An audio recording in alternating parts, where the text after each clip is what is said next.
વેરાવળ તાલુકાના ગાભા ગામે 14 વર્ષનો કિશોર પાણીમાં ડૂબ્યો।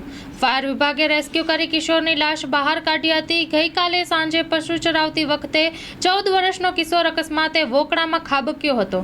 વહેલી સવારથી શોધખોળ હાથ ધરવામાં આવી હતી। કિશોરની લાશને બહાર કાઢી પીએમ અર્થે ખસેડવામાં આવી છે। આવો જોઈએ તેનો વિસ્તૃત અહેવાલ। Story report by Parag Santani.